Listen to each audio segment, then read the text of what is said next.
Assalamualaikum warahmatullahi taala wabarakatuh dan selamat sejahtera. Para pembentang, para juri seterusnya, hadirin yang berada di ruangan pembentangan Seri Jati 2, selamat datang ke pembentangan sesi Selari 2 Konvensyen Penyelidikan Komuniti Pembelajaran Profesional dan Inovasi Pendidikan Program Matrikulasi Kementerian Pendidikan Malaysia kali ketiga tahun 2023, KOMPI 2023.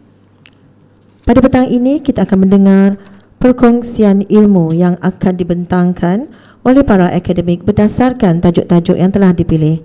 Sebanyak 3 kumpulan akan membuat pembentangan pada petang ini, iaitu Puan Nur Syazwani binti Abu Bakar dari Kolej Matrikulasi Selangor, Puan Nurliza binti Adnan dari Kolej Matrikulasi Johor dan Dr. O. Chen Ming dari Kolej Matrikulasi Negeri Sembilan.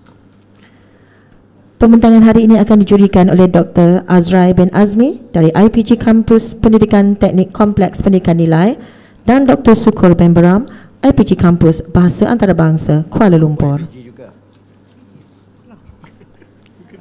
Para pembentang, hadirin sekalian, di sini akan dinyatakan syarat-syarat bagi sesi pembentangan kali ini.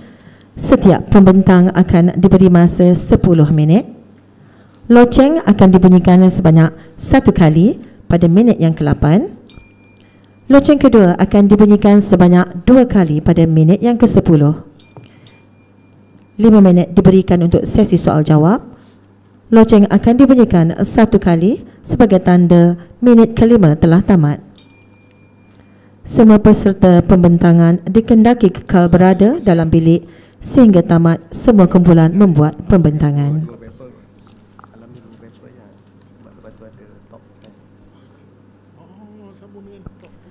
Hadirin sekalian, masa yang dinanti telah tiba untuk kita sama-sama mendengar dan menakul apa yang akan disampaikan sebentar nanti oleh para pembentang bagi kategori penyelidikan sesi Selari 2. Untuk itu, sesi pembentangan akan dimulakan dengan menjemput pembentang yang pertama, iaitu Puan Nur Syazwani binti Abu Bakar dari Kolej Matrikulasi Selangor dengan tajuk Meningkatkan Pencapaian Pelajar SB025 dalam topik biodiversity melalui pembelajaran berasaskan permainan. Dipersilakan.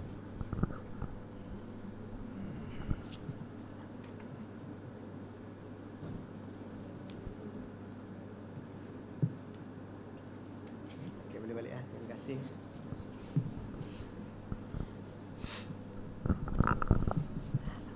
Terima kasih kepada Puan Moderator. Assalamualaikum dan salam sejahtera diucapkan kepada juri dan hadirin sekalian. Saya Nur Syazwani binti Abu Bakar, mewakili rakan-rakan saya ingin membentangkan tajuk kajian kami, iaitu meningkatkan pencapaian pelajar biologi SB025 dalam topik biodiversity melalui pembelajaran berasaskan permainan. Sebagai pendahuluan, topik biodiversity merupakan satu topik yang berada di dalam subjek biologi bagi semester 2 untuk pelajar program matrikulasi. Pembelajaran berasaskan permainan telah diterapkan dalam pembelajaran biodiversity dengan menggunakan bioboard game. Pembinaan bioboard game ini menekankan pendekatan pembelajaran fleksibel di mana pelajar diberi pilihan untuk memilih cara pembelajaran dan belajar mengikut masa dan tempat yang mereka ingini. Berikut adalah bioboard game yang direka oleh pelajar. Bioboard game ini merupakan papan permainan tradisional yang diubah sesuai dengan menambah kad soalan dan jawapan bagi menggabungkan unsur-unsur pendidikan dan unsur-unsur permainan. Pelbagai jenis bioboard game yang dihasilkan oleh pelajar, antaranya bioboard game yang diasimilasikan daripada permainan Saidina, ada yang diadaptasikan daripada permainan online game, iaitu Ludo game. Dan ada permainan yang dihasilkan melalui dam ular, dan ada di antara pelajar yang membuat papan permainan secara digital. Daripada sesi refleksi pensyarah, pelajar dilihat kurang berminat dan pelajar juga kurang memberi respon ketika sesi PDP dijalankan disebabkan topik biodiversity terlampau banyak fakta yang perlu diingati. Selain itu, pelajar generasi Z sukakan kebebasan untuk mengatur cara pembelajaran mereka sendiri disebabkan mereka telah biasa dengan sesi pembelajaran dan pengajaran di rumah PDPR semasa sesi PKP dijalankan di Malaysia. Hasil temu bual bersama pelajar, mereka menyatakan bukan mudah untuk menghafal kingdom, phylum dan spesies yang terkandung dalam topik ini. Fokus kajian dan objektif kajian kami adalah untuk membantu pelajar sains hayat dan sains komputer program sistem 2 semester untuk meningkatkan pencapaian dalam topik biodiversity dengan menggunakan BioBoard Game. Kumpulan sasaran pula adalah seramai 82 orang pelajar sistem 2 semester jurusan sains hayat dan sains komputer. Bagi pelaksanaan tindakan, pelajar akan membuat sesi pembelajaran dan pengajaran secara mod kuliah, iaitu sesi pengajaran konvensional. Kemudian pelajar akan diberi ujian pra. Kemudian untuk sesi seterusnya intervensi akan dijalankan. Dan selepas sesi intervensi dijalankan, ujian pos akan diberikan kepada pelajar dan seterusnya edaran borang soal selidik dan analisis data akan dijalankan berdasarkan ujian pra, ujian pos dan borang soal selidik yang diberikan kepada pelajar. Pengumpulan data kajian kami adalah melalui ujian pra dan ujian pos. Ujian pra dan ujian pos dibuat dalam bentuk Google Form, iaitu sebanyak 10 soalan objektif diberikan kepada pelajar. Bagi ujian pra akan diberikan kepada pelajar selepas mereka mengalami sesi pembelajaran dan pengajaran secara konvensional, iaitu mod kuliah tadi, dan ujian pos diberikan selepas mereka bermain BioBoard Game. Seterusnya, analisis inferensi iaitu ujian T dijalankan bagi melihat perbezaan pencapaian pelajar dalam ujian pra dan ujian pos. Seterusnya, data kajian juga kami ambil daripada borang soal selidik yang diberikan dalam bentuk Google Form. Okey, semasa intervensi dijalankan, sebelum pelajar membangunkan BioBoard Game mereka, pelajar perlu memilih subtopik biodiversity dan setiap kumpulan mestilah memilih subtopik yang berbeza. Dan mereka akan berbincang jenis permainan pilihan mereka. Okey. Seterusnya, pelajar akan meraka soalan dan jawapan bagi BioBoard Game yang dibina. Soalan yang dibina perlulah mempunyai 3 tahap kesukaran, iaitu senang, pertengahan dan sukar. Soalan-soalan yang dirangka, yang pelajar rangka perlulah disemak oleh pensyarah yang bertindak sebagai facilitator untuk membantu mereka membuat BioBoard Game. Seterusnya, BioBoard Game dibina oleh pelajar sepenuhnya secara berkumpulan mengikut kreativiti mereka tersendiri. Dan seterusnya pelajar diberi masa untuk bermain BioBoard Game mereka untuk melihat sebarang masalah yang mungkin akan timbul, dan jika ada masalah, penambahbaikan untuk BioBoard Game mereka akan dijalankan.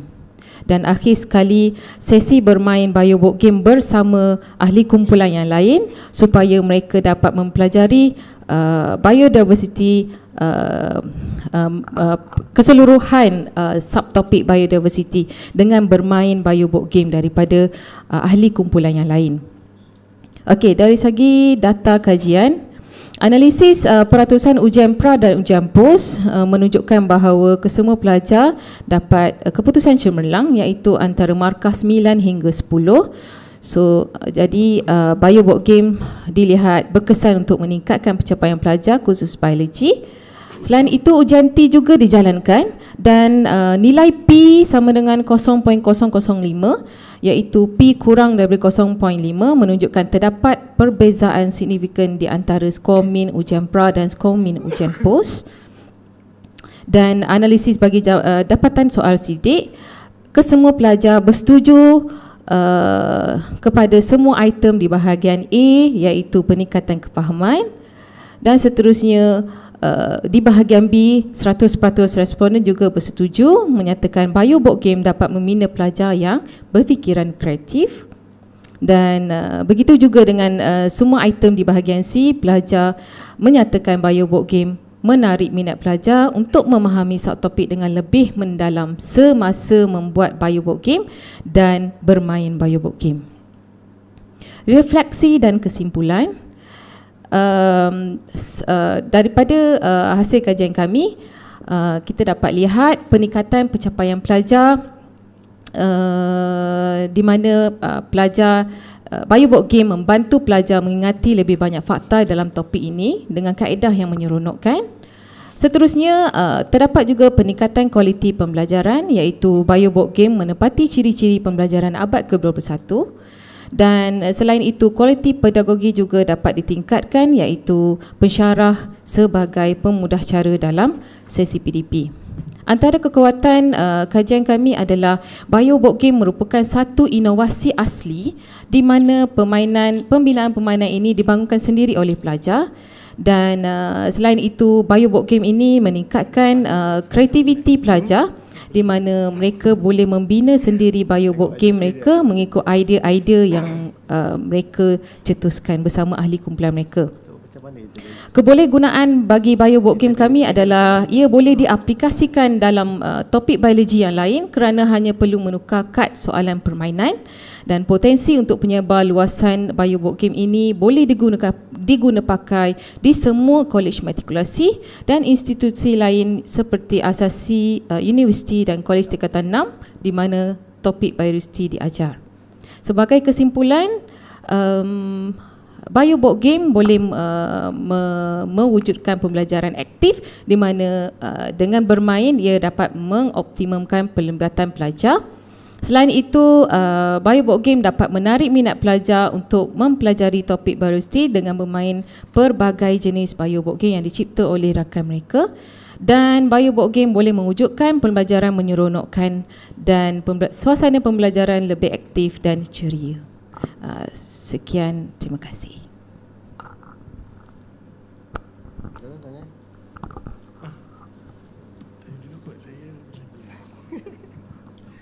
Okey, Assalamualaikum dan tahniah kepada kumpulan telah membentangkan. Cuma saya ada satu persoalan lah. Sekarang ni board game tu. Ya. Okey, dibangunkan oleh pelajar sendiri. Pelajar menyediakan soalan-soalan untuk dimainkan oleh ahli kumpulan yang lain. Saya nak tanya dari segi item soalan-soalan itu pelajar yang bangunkan lah, yang buat. Ya, pelajar. Item yang dibangunkan tu, soalan tu mesti ada senang, pertengahan dan susah. Dan selepas mereka buat, dia akan disemak oleh pensyarah. Macam mana kita buat measurement kepada soalan-soalan tu untuk ukur ketekalan item itu mencakupi senang, sederhana dan susah tu? Okey, level kalau senang dia adalah level C1 iaitu melibatkan remembering. Maksudnya soalan-soalan itu hanya boleh ditanya untuk pelajar tu ingat semula. Contoh filem bagi spesies apa contohnya manusia macam tu. Jadi dia akan tahulah kalau remembering dia akan buat soalan senang. Kalau soalan pertengahan dan soalan susah selalunya dia akan melibatkan C2 dan C3. Jadi C2 tu adalah untuk understanding. Dia kena faham contoh unik karakteristik bagi spesies yang diberikan tu, yang dia belajar tu, dia kena tahu unik karakteristik dia. Okey, tahniah. Macam ni, saya tengok pada instrumen soal selidik bahagian B, pembinaan bio board game. Tadi saya dapat tengok dapatannya adalah pelajar lebih kreatif. Persoalan saya rasa tak payah persoalan lah, cuma my concern lah. Adakah isu keprihatinan kajian ini dilaksanakan, pelajar tidak kreatif. Faham tak? Bila saya baca refleksi dan tidak ada pun isu tentang pelajar tidak kreatif. Jadi kenapa perlu ada dalam instrumen pembinaan bioboard game tentang pembinaan bioboard game itu? Sampaikan dapatan dia pelajar menjadi lebih kreatif. Dia tidak menjawab persoalan, dia tidak menjawab kita punya refleksi. Kerana tidak pun ada refleksi mengatakan bahawa pelajar tidak kreatif. Sehingga kan menjadikan satu keterdesakan untuk kita laksanakan bahagian B itu, iaitu pembinaan bioboard game. Cadangan saya untuk menambah baik, kita ketepikan kajian ini. Saya rasa ini kajian yang baik tapi boleh dikembangkan begini. Untuk intake yang sedang ada, belum pernah buat ni kan. Jangan bagi mereka buat bioboard game. Jangan bagi mereka buat, tetapi gunakan bioboard game itu. Clear tak? Bukan mereka bina. Maaf, saya nak cakap mereka bina dan mereka main. Faham, tetapi bila bina, dia tidak ada isu keprihatinan tentang kreativiti. Saya melihat kepada refleksi kerana kajian tidak akan bermula dengan refleksi. Tetapi tidak ada refleksi tentang isu keprihatinan dia adalah mereka tidak kreatif. Tetapi dapatan pelajar lebih kreatif. Jadi dia macam ni. Tak sequent dengan apa yang kita concern yang sampai kita buat AR ini. Saya nak maklumkan yang analisis borang soal selidik itu kami buat untuk menyokong, dia bukan termasuk dalam kami punya objektif kajian, dia sekadar menyokong dapatan-dapatan kajian yang lain lah. Untuk apa dia sokong kalau dia tidak perlu untuk sokongan? Dia macam ni. Dia tidak, kami dia macam nak melihat adakah dengan bioboard game ni boleh meningkatkan kreativiti mereka? Tak ada. Dia macam ni, Puan. Menyokong ini bila kita macam ni, pelajar seronok. Okey. Kemudian kita pun buat apa kita panggil ya? Kita buat macam apa kita panggil interview ke atas 5 peserta kajian untuk membuktikan pelajar memang seronok. Maka pelajar seronok ni mungkin dia jawab instrumen soal selidik. Kemudian dia di interview, itulah sokongan memperkuatkan kita punya dapatan. Tapi tak ada pun keperluan untuk kreativiti itu. Jadi cadangan saya, ini adalah satu usaha yang baik tau. Cadangan saya, ambil saja bioboard game ni, jangan suruh next buat. Pelajar tahun ni, Puan buat, tapi tengoklah kalau dia orang tak boleh juga. Maksudnya isu yang sama berlaku, iaitu isu dia orang tidak boleh macam Kingdom, filem apa ni. Dulu saya belajar apa, Ahmad Firdaus, sekarang sungguh Alam, filem Genius macam tu kan. Okey, lepas tu bila dia buat macam ni, jadi mungkin kita gunakan this punya seniors punya bioboard game ni sebagai intervensi. Itu maksud saya. Dan tak perlu ada untuk tengok kreativiti dia orang, kerana dia tidak menjawab. Itu je cadangan saya.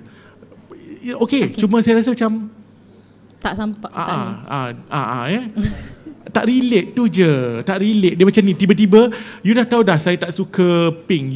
You nak membuktikan, you ajak saya tengok Barbie. Tengok saya apa kita panggil, sorry ya, saya happy ke tak tengok Barbie ni. Jadi tak perlu pun dapatan tu. Kerana dapatan tu tak boleh menyokong apa-apa dapatan terdahulu. Walau bagaimanapun ia bagus, cuma bagi saya macam perlu dimurnikan. Tapi for next time buat balik, tapi tanpa suruh budak buat. Maksudnya guna itu sebagai intervensi. Saya rasa okey. Okey? Terima kasih, Tuan Juri. Sama.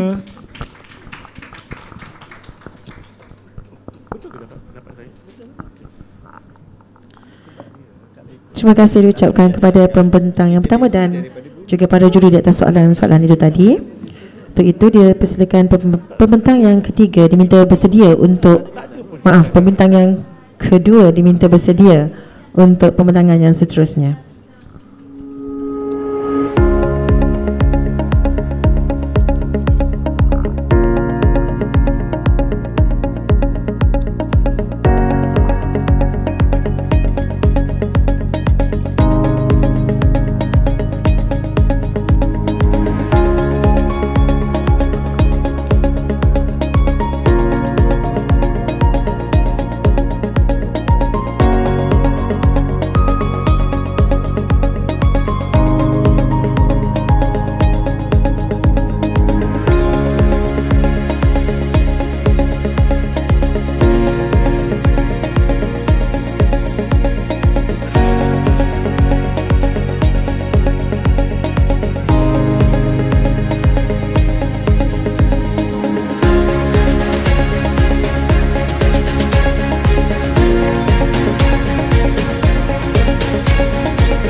Seterusnya dipersilakan pembentang yang kedua, Puan Nurliza binti Adnan dari Kolej Matrikulasi Johor dengan tajuk Learning by Doing at Your Own Pace dalam kelas tutorial untuk pelajar lemah matematik. Dipersilakan.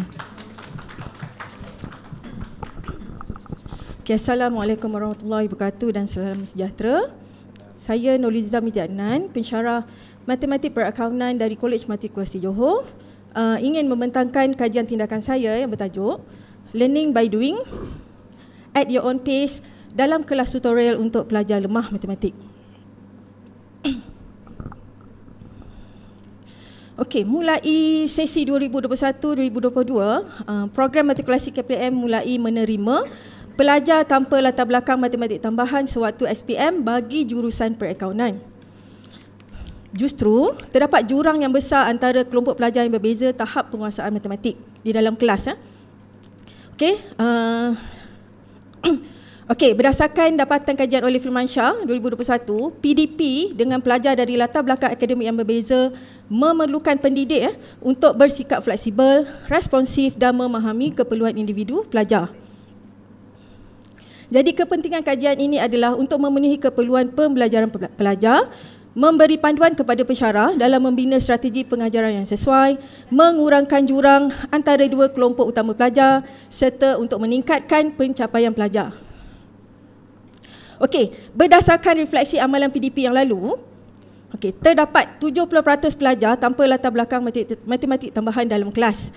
Okey, ini menyebabkan aktiviti PDP dalam kelas waktu tutorial menjadi sukar kerana perbezaan jurang antara pelajar ni. Jadi, pelajar pandai, dia boleh terima kita generalize dekat whiteboard. Tapi pelajar yang lemah, langsung tak boleh. Dia tengok saja. Okey, tapi dia tak faham lah. Okey, so aspek lain kenapa keadaan ini berlaku, kalau kita tengok dia adalah pelajar ni adalah kohort pelajar yang terlibat dengan PDPR sewaktu COVID-19. Jadi pelajar ni dia keyakinan diri dia tu agak rendah. Okey, so kita dapat tengok berdasarkan dapatan soal sidik terbuka yang kita tadbir di awal semester. Okey, dapatan tersebut menunjukkan bahawa pelajar panik, takut dan mempunyai harapan yang tinggi terhadap pensyarah matematik mereka. So ini contoh dia lah. So kalau kita tengok dia macam rayuan oleh pelajar. So kalau kita tengok kita macam kesian lah dekat pelajar ni. Kita tahu dia orang ni takut sebenarnya. Dia panik nak masuk matrik, belajar subjek matematik yang agak berat. Okey. Ni pula antara situasi. Gambar ni gambar Google je sebenarnya. Situasi sebenar bila kita masuk kelas, pelajar ni belum angkat tangan. Tanya soalan. So panik lah. Bukan dia je panik, kita pun panik. Ramai sangat yang nak tanya soalan ni. Okay, so itu kita rasa macam tak boleh ajar cara biasa. So kita kena buat sesuatu lah. Okay, yang sebelah kanan tu pula, itu adalah video sebenarnya. Tapi tak sempat nak tunjuk. Cerita dia simple je. Pelajar ni nak tulis jawapan set 3. Dia tak puas hati. Kenapa set 3, madam? Kenapa set 3 tidak ditulis positif set 3? Kita nak kena terangkan. Jadi inilah masalah yang basic matematik yang kita perlu ulang-ulang ajar kepada pelajar-pelajar ni. Okey? So, fokus kajian ini adalah untuk membantu pelajar kategori inilah tanpa latar belakang matematik tambahan dan lemah asas matematik dalam menguasai isi pembelajaran subjek matematik account di peringkat matrikulasi. So, intervensi kita pula adalah berasaskan model teori pengajaran dalam amalan oleh Hunter 1941. Jadi, secara khususnya, objektif kajian ini adalah untuk mengenal pasti keberkesanan pelaksanaan konsep pembelajaran learning by doing at your own pace terhadap pelajar tanpa latar belakang matematik tambahan dalam kelas dan juga untuk meningkatkan tahap keyakinan mereka. Okey, untuk pelaksanaan tindakan kajian tindakan ini dilaksanakan menggunakan model kajian tindakan Chemistry Method dan dilaksanakan di dalam 2 gelung kerana sewaktu pelaksanaan gelung yang pertama tu ada sedikit masalah lah, kita tengok perlu diatasi. Okey, jadi untuk gelung yang pertama, okey, data awal kita dapat daripada soal selidik tahap keyakinan pelajar sebelum tindakan. Okey, soal selidik ni adalah adaptasi daripada soal selidik oleh Akin 2007. Berdasarkan purata skor jawapan pelajar ni. Tahap keyakinan pelajar ni berada di tahap sederhana dan juga rendah. Berdasarkan panduan yang diberi oleh Hassan dan Ozlem lah. Okey. Jadi seterusnya berdasarkan ujian diagnostik yang ditadbir terhadap 24 orang pelajar dalam satu kelas. Kalau tengok yang color hijau dengan color merah ni yang tak ada basic and math. Okey. Tapi yang color merah ni matematik dia C. Okey, daripada 6 orang ni, 5 orang ni markah dia berada di bawah 5. Jadi kita pilih pelajar ini sebagai kumpulan sasaran dalam kajian ni. Okey. Learning by doing. Kita punya intervensi sebenarnya simple je. Kita gunakan asas model teori pengajaran dan amalan yang kita highlight kepada ni. Pelajar perlu belajar dari kesilapan, di mana mereka perlu cuba dulu baru tahu. Maksudnya dia kena cuba baru dia boleh belajar sesuatu lah. Okey, kita laksanakan selama 5 minggu. Okey, dan ini sebenarnya kita berdasarkan kajian oleh Diogracias 2022, iaitu guru perlu menyediakan peluang untuk aktiviti hands-on, menggalakkan persekitaran pembelajaran bersama pelajar dan memudahkan perbincangan dan refleksi bermakna tentang konsep dan proses matematik yang terlibat. Okey. Jadi, untuk refleksi bagi golongan yang pertama, kita dapati ada sikit problem kat sini, iaitu pelajar ni bila dia dah buat, tiba-tiba dia mengaku bahawa dia tiru je kawan dia. Kita suruh hantar kan. Jadi sebenarnya mungkin sebab masa tahu, kita bagi tempoh yang singkat. Jadi dia tak sempat, dia tiru je. Jadi kita rasa perlu perbaiki keadaan ni lah. So kita buat gelung yang kedua. So kita tambah kat sini kita beri kebebasan kepada pelajar untuk jawab soalan ikut pace masing-masing. Kat situ kita extend at your own pace ni. Okey. Kemudian kita tambah juga pelajar ni mesti duduk depan kita. 5 orang ni duduk depan kita sebab biar dia senang tanya soalan direct. Okey, kita tak nak ada gap dengan kita, dia rasa takut. Kita tak nak macam tu. Jadi asas dia ialah sebenarnya macam personal coaching lah. Okey. Berdasarkan analisis data dan pemerhatian, ini adalah set soalan pre-PSPM. Jadi pelajar ni dia buat, kita bagi satu set. So kalau kita tengok markah dia, ini maksudnya mereka berpotensi untuk mendapat grade A lah sewaktu PSPM. Okey, seterusnya kita tengok lagi analisis pemerhatian. Kita tengok kita dapat mengurangkan gangguan persekitaran sebab dia boleh tanya terus kepada kita. So apa yang berlaku kalau dia duduk dalam kalangan kawan-kawan, dia nak tanya satu soalan, dia tanya kawan dia sebelah. Lepas tu bersembang. Jadi kita kata okey, duduk depan kita, tanya direct kepada kita lah. Jadi kita boleh terus jawab. Seterusnya bila kita boleh ajar dia kat sini pembelajaran berbentuk kolaborasi dapat dibentuk lah. Okey. Dia boleh kita dah ajar seorang ni akan ajar kawan dia. Okey, dan kita dengar betul tak dia ajar. Okey. So akhirnya kita tengok perubahan sikap yang positif. Dari segi ni sebenarnya kita dapat tengok pelajar ni dia macam impact luar jangka jugalah. Bila dia yakin, dia bermotivasi, kita tak suruh, dia dah buat. Pelajar lemah kita tak suruh, dia dah buat. Even kalau soalan revision tu extra dah 3 set dia dah buat sebelum kita suruh. Okey, so ini dapatan yang kedua.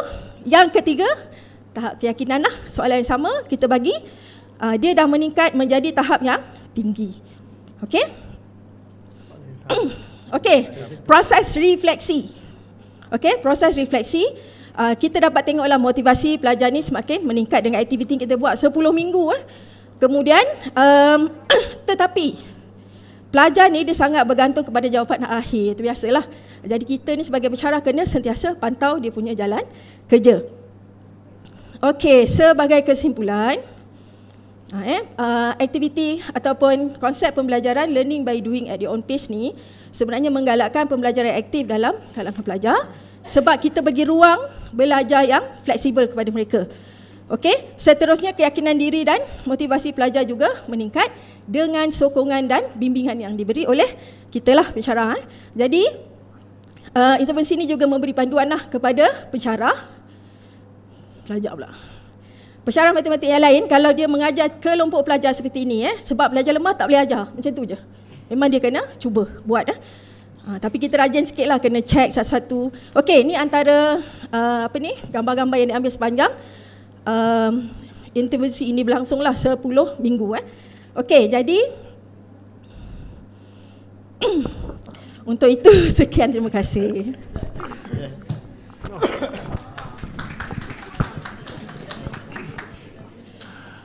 Puan nervous ke?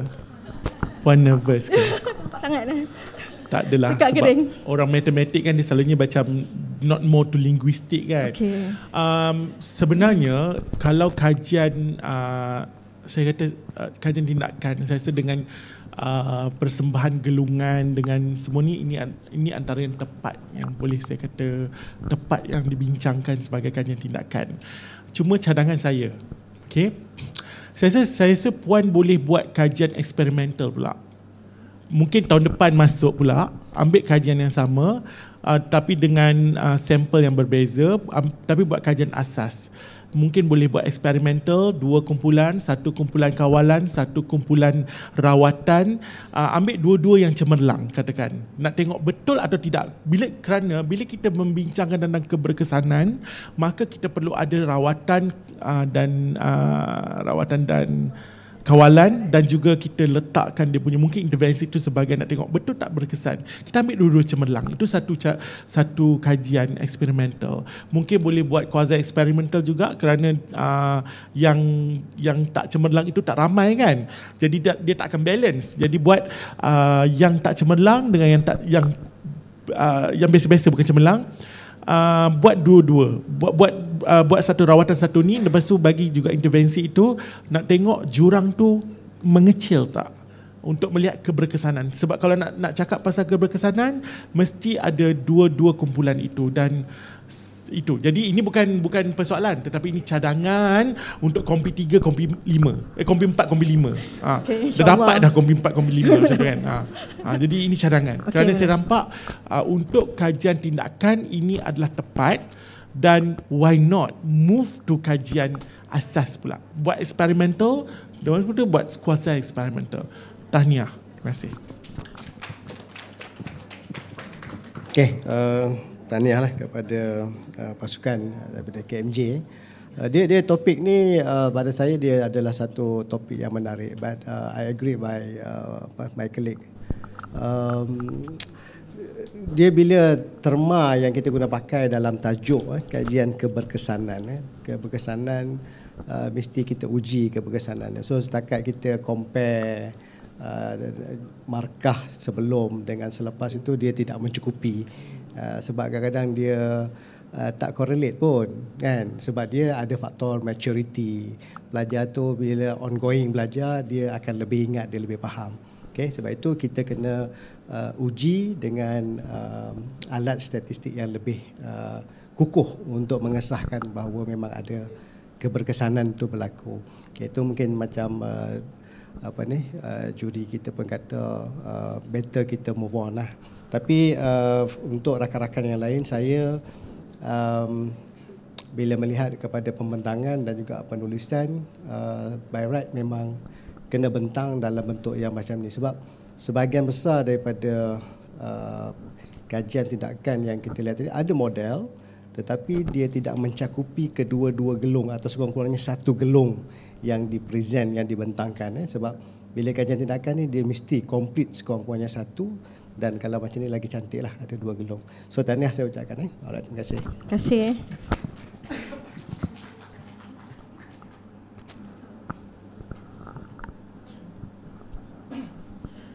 Terima kasih diucapkan kepada pembentang yang kedua dan juga para juri di atas sesi soal jawab itu sebentar tadi. Ini diminta pembentang ketiga untuk bersedia untuk pembentangan yang seterusnya.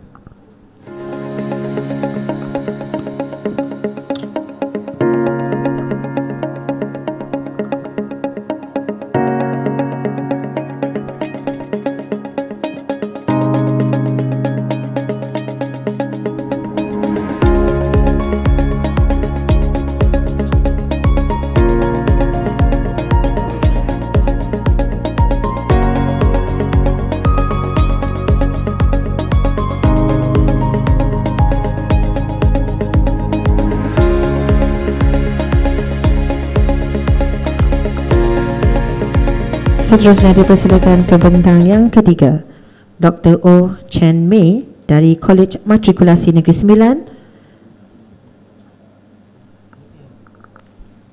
dengan tajuk Digital Literacy Competence of Matriculation Students for Academic Research. Dipersilakan. Too excited to hold the mic. Okay, greetings and welcome to my presentation today, which addresses the issue of digital literacy competence of matriculation students for academic research. I'm Dr. Oh Chen Mei and I'm from Kolej Matrikulasi Negeri Sembilan. Before I begin, let me just ask you this question. Where would be the first place that you will look for information when you need information? The first thing that comes to our mind is the internet, isn't it? Yes, that's right. So Google, exactly. So since the introduction of the internet, there has been a shift in research habits from print to online digital resources. And in order for us to navigate this kind of online resources online, there needs to be a certain level of competence. And this is known as the digital literacy competence, which means the ability to retrieve online information successfully. You see, on the internet and on this online environment, all this content, right, is actually made up of multimodal resources consisting of dimensions such as videos, images, and script and audio. So therefore, a certain level of competence is needed for us to be able to retrieve information successfully and to understand and to use them in whatever research or in whatever area that we need to use it for. So this same kind of competence is also expected of my matriculation students because they need to conduct research for their academic writing tasks in the college. But however, based on all the information based on all the research reports that I've gathered from them through their submissions of their tasks, I found that the information that they presented was somehow very random. And sometimes it was disorganized and it lacked coherence. This meant that they simply, got the information anywhere from the internet and just plonk it all into their academic research right up. And therefore, although these students, they grew up with technology and had exposure to the internet, we should not assume that they could use the internet competently. And therefore, it is important for me to investigate the extent of their digital literacy competence of matriculation students while they conduct research for academic tasks. And this is very significant because we would then be able to gain an understanding of the students' competence in gathering information and then to identify the problem areas that they have and then to seek ways to address the skills that they are lacking. And this is a qualitative research where the participants are selected based on random sampling and they volunteered to be part of the research, and they consist of low to high proficiency levels of language. This was based on their previously diagnostic results and their SPM results. And the data was collected through a questionnaire based on Trillick and Fedel's proposed digital literacy competence dimensions. And I also used observation logs to observe insights from their research reports that they were submitted to me. And I also used open-ended interviews to gain a further understanding of their opinions of their competence. And these were all thematically analyzed, triangulated, and cross-checked with the students to be further verified later on. And the findings will be presented based on these three dimensions that were previously proposed by Trilling and Fedel, which was information literacy, media literacy, and ICT literacy competence of the students. So first of all, we'll look at information literacy. When it comes to assessing information, most of the students, they indicated that they were able to search, scan, and scroll for information online. And they were also familiar with the use of hyperlinks, and they could use multimodal resources such as video and audio when they search for information. And they mentioned that they were able to do this because they have formally learned it in school before. And some of them, they had the privilege and guidance from their parents and teachers. However, what I found was that based on my observation from their reports and also from the interviews, I found that there was actually a correlation between their language proficiency abilities and also information comprehension, which means that those with better proficiency in the language, they have better understanding and they are better able to retrieve information from the internet and use it. So therefore, only 61% of students indicated that they were confident to identify the information. And however, for the rest who were not confident, the students mentioned that they relied on their competent friends for help. And this led to teamwork. And teamwork is actually pretty good for them, so there's a bit of collaboration there. And when it comes to this distinguishing fact from opinion, I found that only 42% were confident to be able to distinguish whether something was actually a fact or opinion that was presented on the internet. And for those of them who were confident, they mentioned that this was because they were exposed to the dangers of fake news before. And therefore, they were able to compare the information between the various digital content, and they only visited trusted websites. And they also use their prior knowledge to be able to inform their decisions on the trustworthiness of the websites when they visited. And some even told me that they had the privilege of parental advice. So that was very good. But for those who were not confident, the rest, about more than half of the students, they mentioned that being in matriculation, they had the privilege to refer to their lecturers for verification when we did academic research in class. And this shows the kind of evaluation standards that the matriculation students have as older teenagers. They're able to verify the reliability of websites before they actually go and trust anything. So that's pretty good. But also, like I said, about 50% only. So when it came to interpreting information, 59% for media literacy, they mentioned that they are aware that content do influence their beliefs. However, some of them do, although they are aware, they do indicate that they are still influenced sometimes by fake news and by the content, even though they know that they can easily be influenced. And 54% of them mentioned that they could understand purpose of the content, and they can use the information for their own benefit. So for those who mentioned that they could not understand the purpose, it was because of language barriers and limited vocabulary knowledge. So what they did was they used online dictionaries and Google Translate to help them comprehend the information. However, when I looked at their research reports, I found that some of the ideas that were presented were pretty shallow. And this meant that the students just skimmed through the content from online and just took whatever that they thought that was right and accepted it without exploring deeper for relevant info. So this is something that we need to think about on how to educate our students better when it comes to interpreting information. And when it came to paraphrasing and sharing the information, most students, they mentioned that they can independently compile the information and share it to others. But only 45% mentioned that they can rewrite the information and paraphrase the information. And also they mentioned they could do that because they were guided by their lecturers. And also some of them, this 45% mentioned that they could independently search online for notes and examples. When it came to citation, only 49% mentioned that they're able to cite the online reference sources correctly. And some of them, they use APA generator to help them. So this shows us that, when it comes to paraphrasing information and all that, then a lot of work needs to be done because only about 50% of them can do it. And then when it came to ICT literacy, this meant using various devices and software applications. About 67% of them mentioned that they do have the knowledge on using digital devices. And, but only 56% said that they were confident to use all kinds of productivity software for them to present their information. And 46% mentioned that they could design websites, 44% could create and edit images, 32% could even create their own music, and 58% could create short videos. However, among all these, only 57% of them were confident to display their content publicly. So this is pretty good. The students, they grew up with it, they know how to do a lot of things. Of course, those students who mentioned that they could not do it, they said that it was because they're not interested, or they felt that they still have a lot of things to learn being pre-university students. And when it came to protecting their privacy and maintaining ethics, 56% of them mentioned that they are aware of permission and licenses that are needed to use online content because they know that not everything is free. And 45% mentioned that they have knowledge of apps that are safe to download, whereas 70%, there's actually quite a lot of them, they engage with other online users. However, out of these, only 53% they mentioned that they exercise caution when engaging with people outside. But the good thing is that 79% of them mentioned that they know the type of information that can be shared. So they don't simply share anything that is, personal. And only 67% mentioned that they could maintain ethics while communicating. So that means being truthful and honest when they are chit-chatting online. So generally, what we can see here is that about half of the students, they possess skills to conduct academic research competently.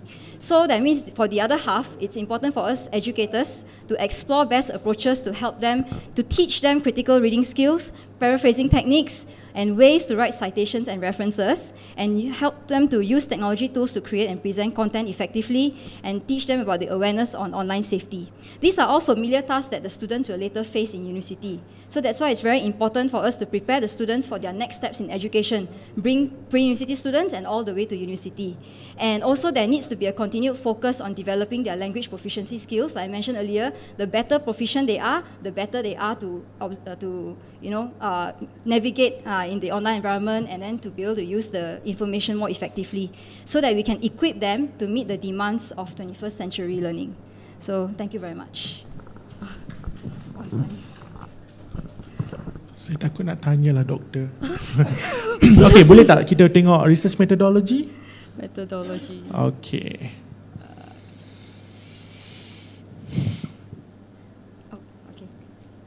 Okey, tak apa. Saya nak tanya, kajian ini kualitatif research design ke? Ya, kualitatif.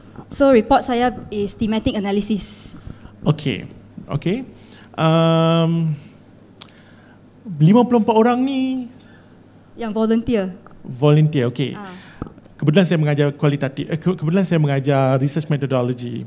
Creswell 2012 memang mengatakan bahawa volunteer itu adalah sememangnya salah satu yang memang wajib ciri-ciri untuk kita menekankan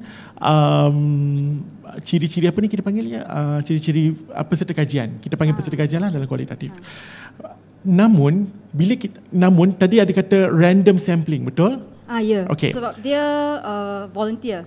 Okey, berapa orang sebenarnya? So actually the questionnaire tu dia diberi tak, berapa orang dalam populasi yang volunteer tu? Populasi 54 orang. Kenapa perlu volunteer ramai? Kerana ini kualitatif.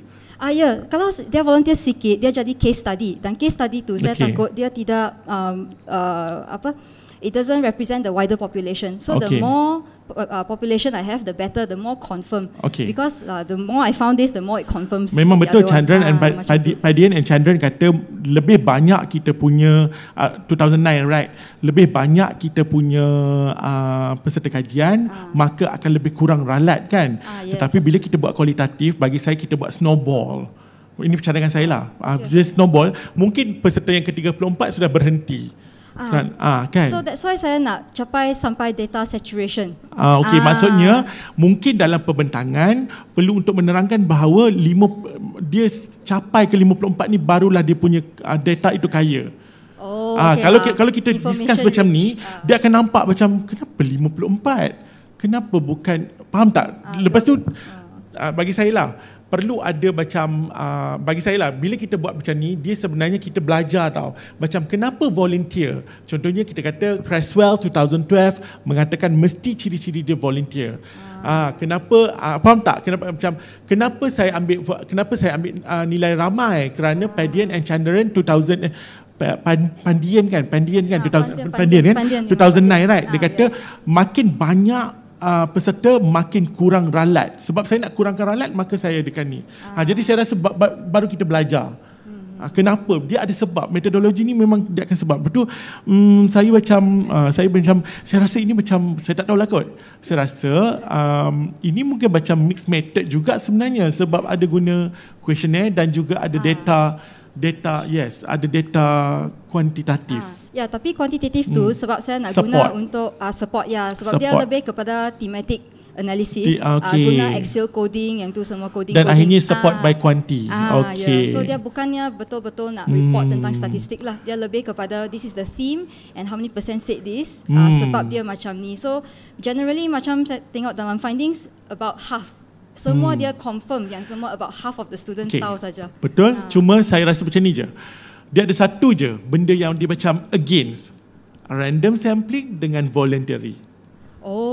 Nampak tak? Bila volunteer, kenapa ada random? Kalau random, ini adalah population, kita random pick. Volunteer tidak kita kan? Kita tak pick lah. Yes, kat situ saya macam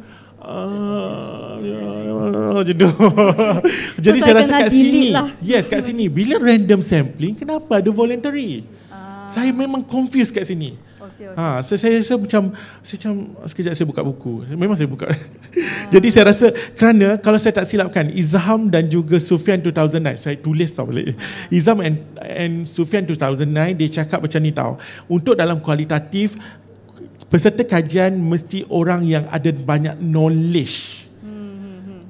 Kan? Betul, jadi kalau doktor buat kata, jadi saya ikut saranan itu, maka saya akan random sampling dalam kalangan volunteer. Tepat. Okay, so that Faham means tak? cara Maksudnya penulisan saya saya mempunyai lah. katakanlah saya ada 100 orang yang volunteer.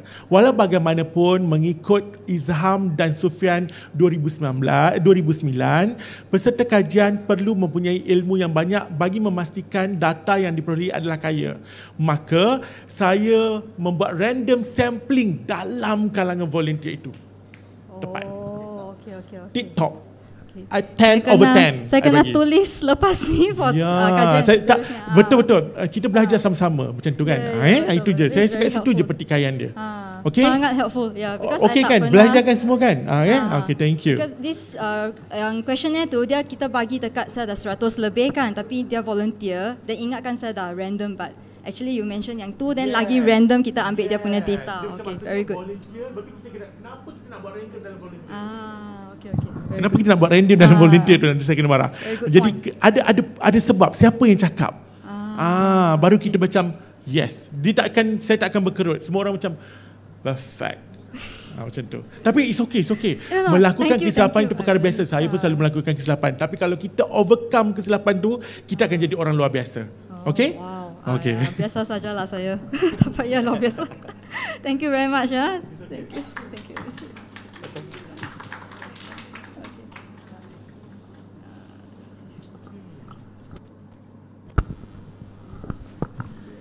Terima kasih diucapkan kepada pembentang yang ketiga.